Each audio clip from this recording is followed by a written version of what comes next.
Gallon Cabs present Pat Novak for Hire.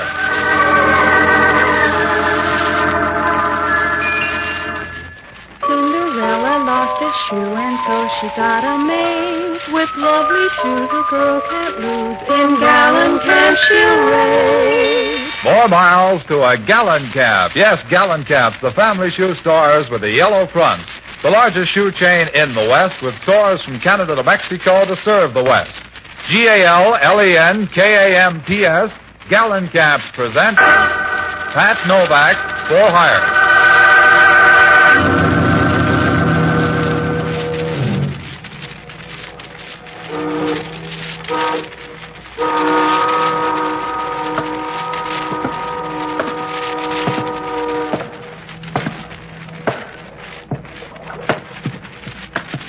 Sure.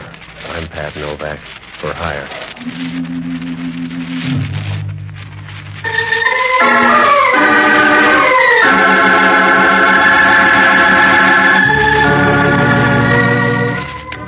That's what the sign out in front of my office says. Pat Novak for hire. Down on the waterfront in San Francisco, you always bite off more than you can chew. It's tough on your windpipe, but you don't go hungry. Down here, a lot of people figure it's better to be a fat guy in a graveyard than a thin guy in a stew. That way you can be sure of a tight fit. Oh, I rent boats and do anything else that makes a sound like money. It works out all right if your mother doesn't mind you coming home for Christmas in a box. I found that out Wednesday night about 9 o'clock. I closed the shop early and I came home to read.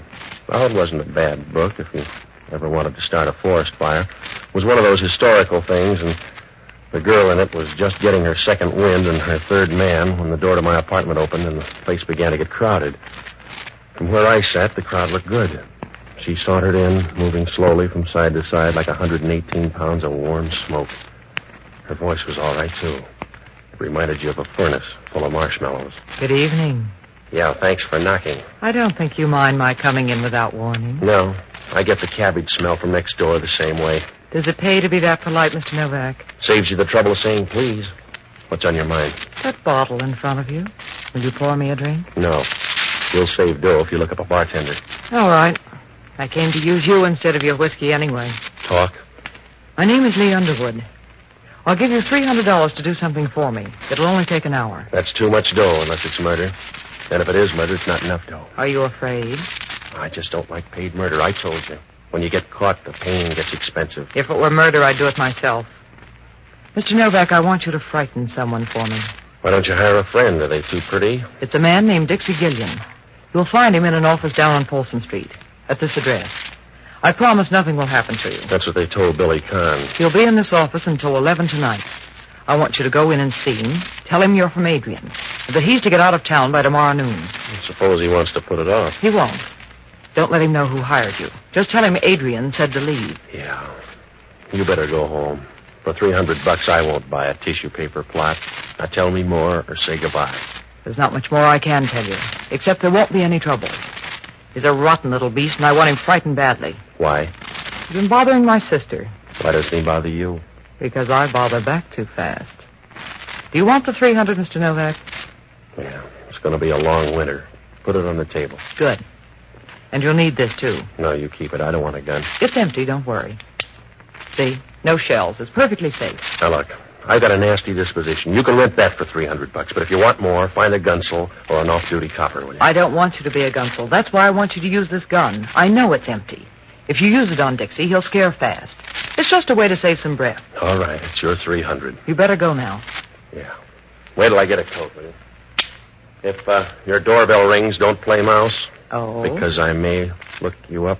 Am I too young to ask why? Because if anything goes wrong, I'll be around looking for you. From there on, it won't be nice. I'll dirty you up like a locker room towel. Relax, Patsy. You'll never learn to fall in love that way.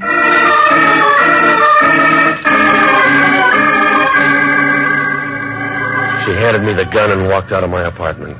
Seeing her leave made you feel like Frank Buck losing an argument. She walked with a nice, easy swing of a satisfied leopard, and for a small leopard, she had pretty good spots, too. I put the gun in my overcoat pocket, and I went down to Folsom Street. The address was down near the bridge entrance, and the street was deserted except for a couple of winos near the corner trying to buy back 1926 at $1 a jug. I stopped in front of the place. It was a machinery company. I could see a light burning in the back. I began to walk through the place. It was so quiet you could hear a worm with whooping cough, and there were enough shadows around to keep a ghost happy for years. When I got to the office back in the corner, through the glass, I could see a man sitting at the desk. When I opened the door and walked in, he didn't seem surprised. Come on in, mister. You're bad on noise. Yeah? That's right. You make too much for a thief and not enough for a customer. What do you want? About 10 words if you're Dixie Gillian. Go ahead. You better look up a timetable. What makes you that tough? This. Oh.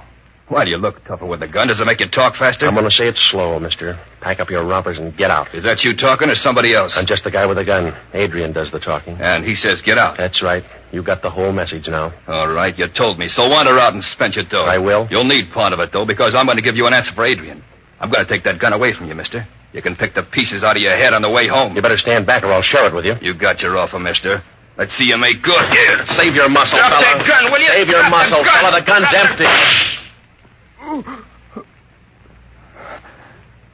Somebody fooled us, mister. Sometimes you can get a home run with a half swing. That's the way it was this time. He couldn't have made it with a prayer book in both hands. He slid down to the floor and trembled for a moment and then flattened out like a leaf in a pool of water. Just before he died, he grabbed his side as if he didn't like the way it hurt, and then he didn't care. I rolled him on his back and let him look at the ceiling. His eyes were open and he looked surprised, like a guy who didn't figure on a change in the weather. There was a scar that ran across his forehead and dug deep into his hairline. And he was lying there with a bunch of pink gum showing as if he was trying to pick up a few bucks with a toothpaste ad. I didn't have time to tell him how sorry I was, because if homicide caught me here, I'd have about as much chance as a canary in a basement full of cats. I started for the door. Right then, I knew I could start ordering birdseed. It was Hellman. And he walked over to have a look at the body.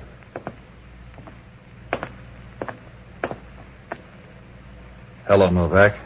The guy looks embarrassed. Yeah, I guess he is, Hellman. What's he doing dead? Putting in a beef somewhere, I guess. He rates it. He'll like you for that, Novak. How did it happen? A team play. We worked it out together. But you've got the gun. That's right. I got the gun. You feel like a bet? No. Just keep stealing the old way. You know how I feel, Novak? Yeah, you feel flabby to anybody else, but to yourself, I suppose you feel good. Now, look. I walked in here with a gun. There was some quick fight talk, and I killed him, but it's still not a good rap. I can get a long price on it for you, Novak. I bet you can, Hellman. You can give me a bad deal, but part of the time it'll be from the other side of the deck. Worse than that, Novak. It'll be all the time, and I want to watch you because I think you're going to be a crybaby. I'm going to scream, if that's what you mean, Hellman. I'm going to scream about a gal that sent me in here with an empty gun. That's a big hole for a cap pistol, Novak. I got a last-minute curve. It was empty once. Yeah. That's the only way they make a gun, Novak. I don't want you for an hour ago. I want you for this dead guy on the floor. All right. I told you I didn't come in here to kill the guy. I don't know him. He may even be a good guy. I'm sorry he's dead. All right, Novak. Just wait a few weeks and you can tell him personally.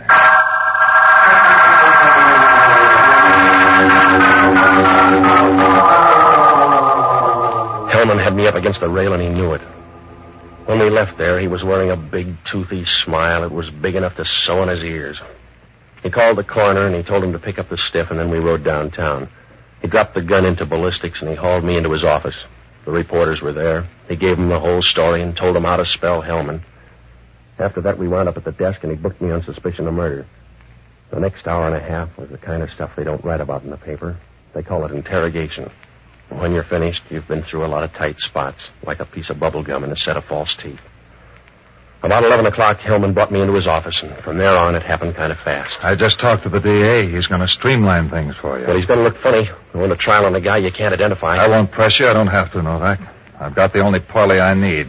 You, the dead guy, and a big, fat murder gun. Yeah. Yeah, Hellman talking. Yeah, I know it was a .38. That crazy down in ballistics, I saw him standing over the dead guy. Well, they must have made a mistake, that's all. No, I don't want him in here. I don't want him in here. Hey, Tony. Tony, You're getting pale. You need some more rouge, Hellman. I got some bad news, Inspector. Well, keep it, or you'll take more home to your wife. I'll talk to you later. No, talk to him now, Hellman. If the bullet doesn't match the gun, talk to him now. That's right, Inspector. A .38 bullet, but it won't match the gun you brought in. It's got a match. I came in and found him standing there. He admits it. It's a neat trick, then. If he fired the bullet out of that gun, he retooled it in midair. I'm not that fast, Hellman. Get out of that chair so you'll have room to squirm. You keep still, Novak. Oh, I won't bother you. I'm going home. Huh? I'm walking out of your jail, Hellman. You got a broken-down .38 that won't fit anything but your thumbs. You can't hold me on that. I found you over the bar. I can hold you on suspicion of murder. But it'll hurt tomorrow morning, Hellman. The papers will be down here for a follow-up. And you'll have to tell them what it looks like out in left field. I'll handle them. You can't afford to let them start laughing at you. People will get the idea it's your face. You can save car fare if you stay right here. Because I'll have you back by noon tomorrow. You're not that good, Hellman. You couldn't hold a moth with a searchlight. The town ought to thank you. Huh? Oh, it's a nice jail, Hellman, and with you around, it'll last for years.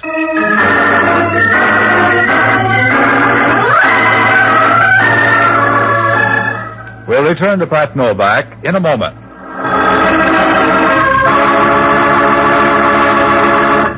You're going to put extra warmth and comfort in your Christmas wishes this year. How do I know? Well, because I've seen the Gallencamp Christmas gift slipper collection. You know, everybody's talking about it as the gayest, brightest idea on the gift shopping horizon. When you visit your neighborhood Gallencamp store, well, then you'll know why.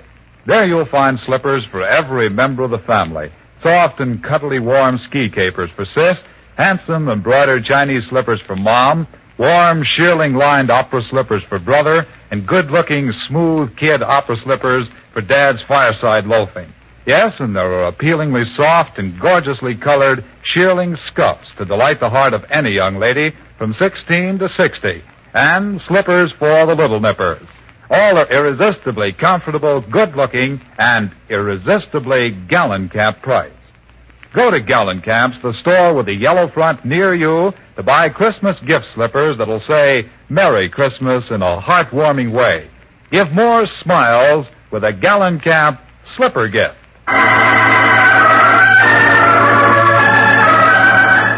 And now back to Pat Novak. When I walked out of headquarters, I had a nice mess to juggle. It was like trying to walk the baby on a floor full of marbles. If things didn't add up for Hellman, they weren't doing any better for me. I knew the gun I had went off. If it did, what happened to the bullet? And where did the other one come from? And why weren't there two shots? Oh, I couldn't put my finger on a thing, and nothing added up. It was like trying to follow a grain of rice in a Shanghai suburb. I looked up Lee Underwood's address, and I went by her apartment. The girl downstairs told me she worked at a nightclub out on the Bayshore Highway. Well, I had a couple of places to hit, so I looked up the only honest guy I know. An ex-doctor and a boozer by the name of Jocko Madigan. A good man until he began to figure the last drink in a bottle is just as easy to get as the first. Well, I found him in a little leather-trimmed sink on Powell Street with a grimy little hole where they wash the glasses once a week in stale beer, but Jocko was more at home than a vulture in Calcutta. Patsy, you're just in time to celebrate my return to health. Something mild for Mr. Novak. A double stinger, perhaps. No, forget it, Jocko. I got to talk to you. Patsy, I've just passed through a crisis. Yeah? A few minutes ago, they set before me a glass with a woman's lipstick all around the rim. All right, Jocko. I took one gulp and looked at the glass, and in this dim light, I thought I was bleeding to death. It took them 10 minutes and 3 mirrors to calm me down. Jocko, I'm in trouble. You got to help me. No, but they washed the glass for me in ammonia. They must have left a little ammonia in the glass because the next drink had a very odd tang about it. I've had 3 more just like it, a sort of ammonia colony. All right. So far, they've been using domestic ammonia. When the imported stuff comes in, I may give up whiskey altogether. Calm down, will you, Jocko? I got a bum shake tonight. Yeah? I either killed a guy or I thought I did. Well, that uses up the alternatives. What are you doing now, taking a vote? I got hired to scare a guy down on Folsom Street. 10 minutes later, the guy was dead. Oh, Patsy, you take your work too seriously. Couldn't you have just scared him into a lingering illness instead of killing him? One of the props was an empty gun. Only when the fight came, it grew bullets. Hellman walked in right after on a telephone tip. What are you doing out of the electric chair? Oh, the whole thing backfired down at headquarters. The bullet and the phony gun wouldn't match. Oh, Jocko, it doesn't add up. The call to Hellman's a tip-off. I was framed, but why wasn't I framed all the way? Well, who is the dead man? Just the guy with a falling blood count. His name was supposed to be Dixie Gillian, but there's no identification and no record on him. Oh, you shouldn't have hired out as a gunsel. I told you I didn't hire out as a gunsel. It was somebody else's idea. Oh, you have no conscience, Patsy. Just a sort of soap opera rule of thumb you put into practice now and then, but no real conscience. You'd let a dying woman lie in the middle of the highway unless her head was resting on a pile of war bonds. All right, Jocko, I'll cry with you later. I need help now. What sort of help? I want you to break into a girl's apartment. Yes? Don't worry, she won't be home. Oh, is that supposed to be an incentive? Here, it's at this address up on O'Farrell. Her name is Lee Underwood. She's the one who hired me. Well, if the girl's not there, what am I supposed to find? Anything that'll connect her with the dead man. He's a big guy with a scar. Well, that doesn't help much. You can't miss. Go through the desk and the drawers. Pick up everything you can. Leave a message at my place, huh? Oh, as soon as I finish this drink. Hurry up, will you, Jocko? Leave the glass alone and get going. Don't rush me. Hurry up. The glass is empty anyway. Yeah, that's what you thought about the gun, but the fellow got an awful jolt out of it. Good night, lover.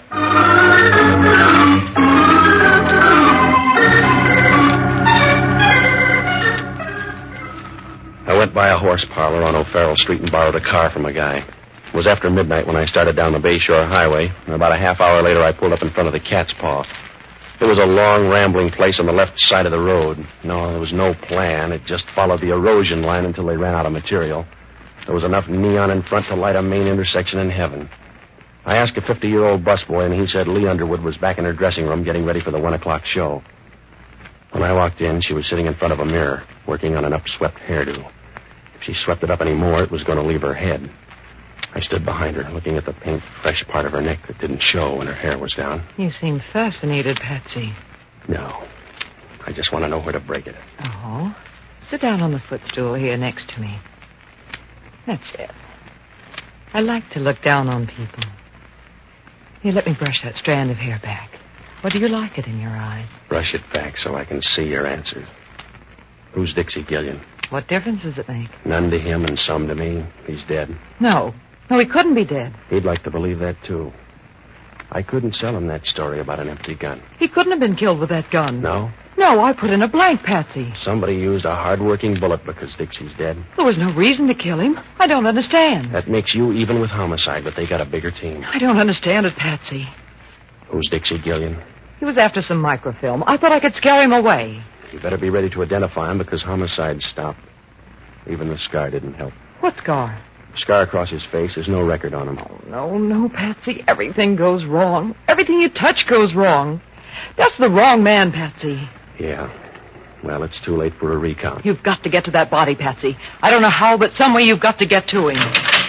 You look good, Lee. You'll make a nice picture. Wait a minute, Dixie. You don't need your coat. Come on. I don't know how it happened, Dixie. I didn't mean it that way. If you like it that way, all right. Bring your boyfriend, too. No, don't let him, Patsy. Oh, that gun's too big. I'm going with him. It was a short trip. He led us out of the dressing room and down a thin hall to the back door. On the way past the kitchen, you could smell onions and used grease, and that's all you noticed, except the sound of a jukebox somewhere out in front, and someone laughing in a loud, mirthless way. When we got to the door, it was raining outside. We walked about 40 feet, over near some trees where the dark was working overtime, and the gunslinger stopped. And that's where it happened. She's going to get wet, mister. You'll have a little trouble yourself.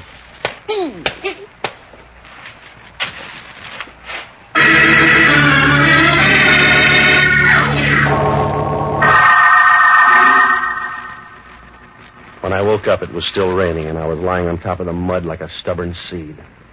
My wallet was gone, and the gunsel had ripped open my pockets.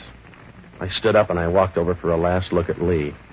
The rain had washed the makeup off her face, and she looked small and tired as she lay there, like a broken doll that had been tossed out in the rain. I guess she was. I got to the car, and I drove back to town. I checked my place, but there was no word from Jocko, so I went up to Lee's apartment. When I opened the door, the room was dark, but I knew someone was on the floor. Either that or they'd varnished the floor with bourbon. I flipped on the light and bent over Jocko. Wake up, Jocko. Come on. All right, Jocko, wake up. Oh, a little ammonia. I think, would bring me around. What happened? I was sapped, I guess. Yeah, everybody's got the same act tonight. Help me up. All right, come on. Where have you been? I went down to meet the girl. Huh? Where'd you meet her? In the swimming pool? I've been in the rain all night. She's going to stay longer. What'd you find out? The fellow with the scar is her husband. Yeah? There's a picture in the desk. Are there any more pictures? Oh, a few. Take a look. Where, in here? Yes. Well. Who is he? Must be Dixie Gillian. He was down to pay off a debt tonight. She called him Dixie once. There's a note with that name and address in the other drawer. He's our boy. We better get up there. Not if he's already killed 2 other people. We can't wait for Hellman. If he gets away, I'm all through. I won't have a leg to stand on. That's my point. When the other fellow gets through with us, we won't have much standing to do.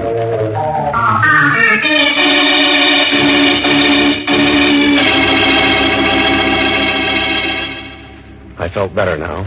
Gillian was the only guy left in the picture, so I dragged Jocko up to his place. It was an apartment on Post Street.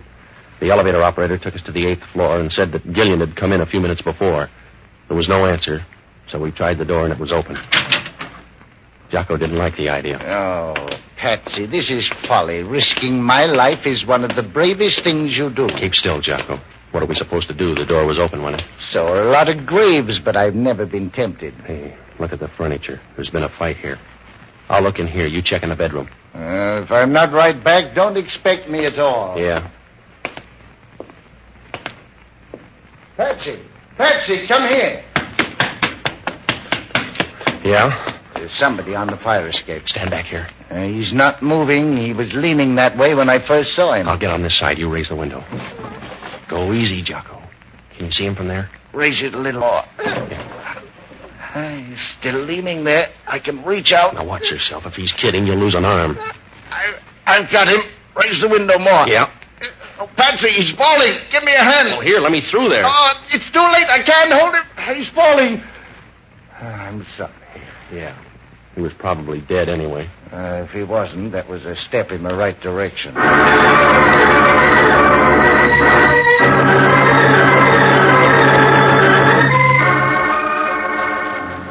Oh, it was an easy night to die. 3 of them had checked out already, and there was still time to look for more. Jocko and I went downstairs to see the guy. He was lying face down in the alley, and as you looked at him, you got the funny feeling he belonged there. He didn't disturb the scene. He just fitted in, like a dirty, wet newspaper under a grandstand. There was a gun in his pocket, probably the same one that killed the girl, but there was no way of knowing. Jocko and I watched him for a moment, but your eyes begin to hurt when you see your only warm lead in a deep freeze. Well, it was past 2 when I got down to headquarters, and I looked up Hellman.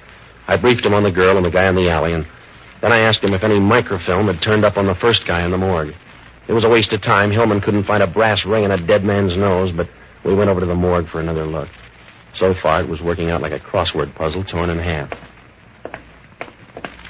It's your time, Novak. I got more after tomorrow. You haven't. The microfilm must be on the guy. 3 people have been killed for it, and I got roughed up just for laughs. We searched the guy once. Here it is.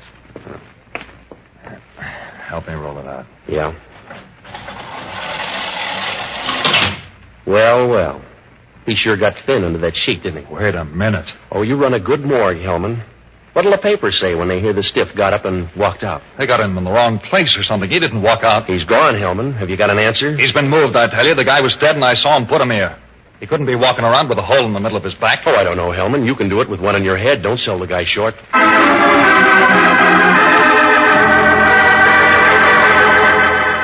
We'll return to Pat Novak in a moment.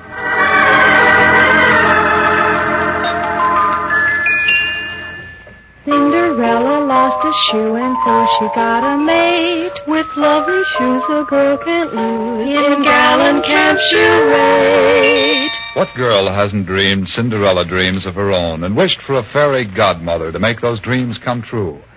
Here's what the newest Cinderella, Marilyn Buford, Miss America, says.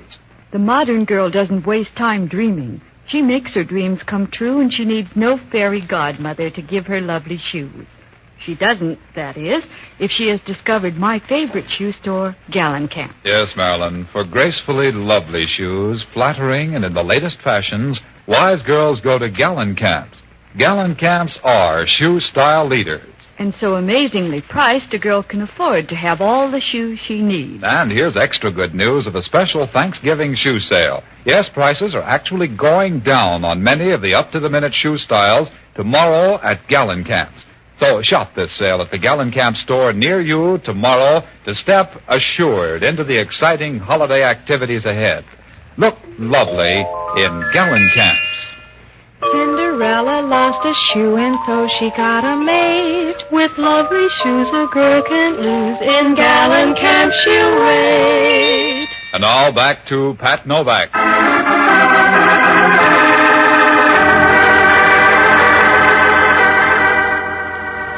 When Hellman found out the body was gone, he stood there and stared at the empty slab. And then he started looking around in a nervous way, like a man trying to find a sugar bowl at a restaurant counter. A few moments later, he turned and walked out of the morgue, and we were halfway downtown when it happened. It must have hit us at the same time, sharp and quick, like a piece of candy in a bad tooth. That guy back in the alley had come off that slab in the morgue. We got out to Dixie's place, and we began to check. There was a phone operator downstairs, and she said Dixie had put through a call about 2 hours ago. Hellman checked the number, and it was the ticket office of a railroad. We got downtown, and we ran through the timetable. There was a train leaving the Oakland Mole in 40 minutes. Oh, it was an outside chance, but tonight that was the only kind for sale. We got down in time to slide on the last ferry over to the Mole.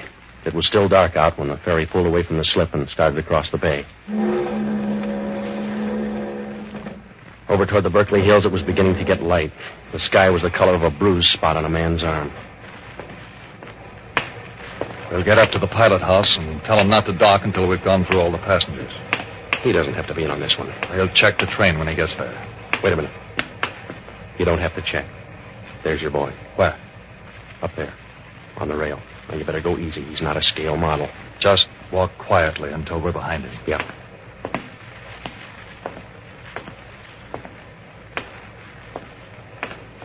Turn around, mister.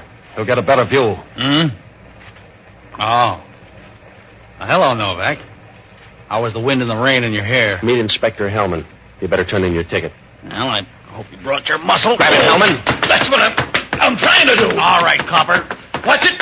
I'm being pushed over on the rail. Yeah, I'm worried, Hellman. Watch it, Novak. I'm going over. Novak!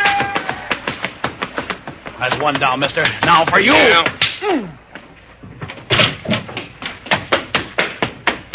Well, I landed on the deck, and I watched him disappear in the dark. Halfway down, the guy turned in. I followed him down the ladder and along the main deck. He ducked into one of the engine spaces, and I started in to look for him. Oh, it didn't take long, because he turned out to be helpful. You got the idea yet, Novak? I'll come closer. Tell me then, huh? Suit yourself, but I'll knock you down hard when you show. Hey, watch that platform. You're backing into trouble. Stay back there, Novak. Watch out for that platform. You're backing into that engine. Look out! No!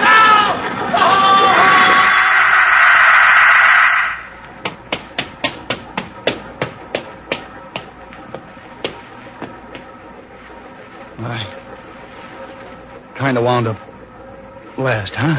Yeah. That's the way it looks. Did you get the microfilm? Yeah. Oh, I got a big hurt. Does it show? A little. Yeah. It's been a long night, Novak, huh? Yeah. But your worries are over. It's almost dawn. I don't know. I don't know if I can use it, but I'll give it to you.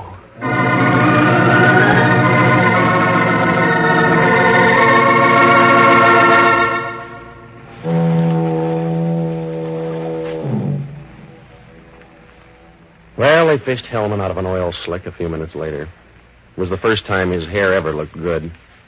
Dixie Gillian lasted long enough to piece the story together for homicide.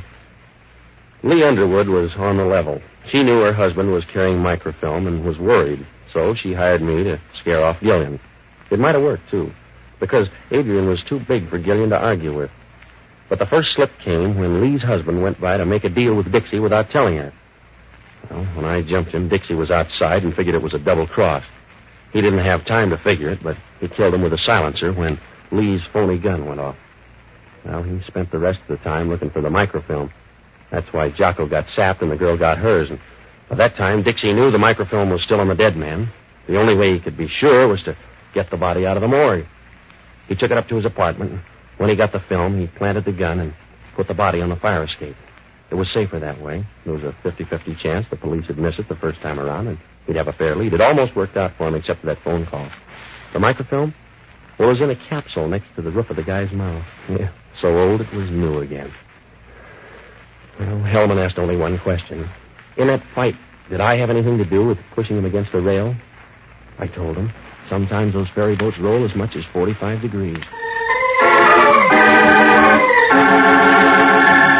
Be sure to join us next Sunday evening and every Sunday, same time, same station, for radio's newest show, Pat Novak for Hire. And don't forget, the store with the yellow front is the Gallon Cap Shoe Store. Gallon Cap shoes are good shoes. There's something about them you'll like. Franklin Evans speaking. This is ABC, the American Broadcasting Company.